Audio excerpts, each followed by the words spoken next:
Kaveh Guilanpour is the Vice President for International Strategies at the Centre for Climate and Energy Solutions. Welcome to the programme. Thanks so much for your time. As a former climate negotiator, just how difficult is it for the EU to agree on these climate targets? Well, thank you for inviting me. Yes, it's going to be difficult, particularly as we get closer to that end date and goal of net zero emissions by 2050.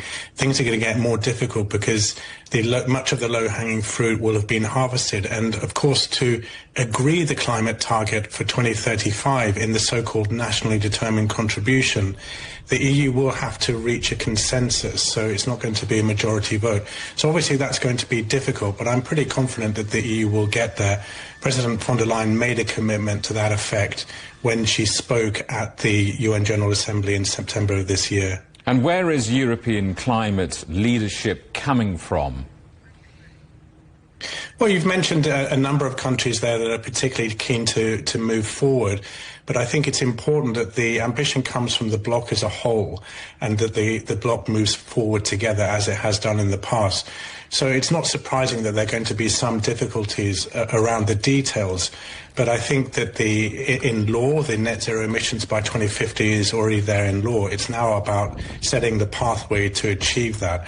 So I don't think it's about the direction of travel. It's more about the details in particular sectors and certain aspects of how you would achieve those cuts on the way to net zero. That's a very diplomatic answer, if I might say. Which countries are dragging their feet? Well, I think we'll have to wait for the report, but there's different countries have different priorities. For example, Spain was one of the countries that really led the way in the European Union with the transition to renewable energy. So, of course, Spain is very keen to push ahead with that. There's others in the European Union that are still fossil fuel producers and are leading the way globally on how to transition away in a just manner from fossil fuels to clean energy. So the European Union is really kind of a microcosm of the range of challenges that countries around the world are facing. But the commitment towards moving towards net zero is definitely there. It's more about how that is divided up and how the European Union plays its part in that transition. You've got decades of experience in this field. What are your expectations of the next conference, COP30?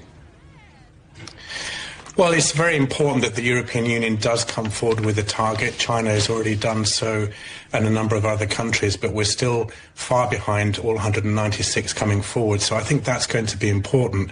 And then the conference will have to respond to the collective level of ambition. We've seen in the recent UN report that it seems that global emissions have finally peaked and are starting to come down. The question now is how do we accelerate that transition? Because the transition is inevitable. We will reach net zero emissions. The question is how quickly will we do that and can we accelerate?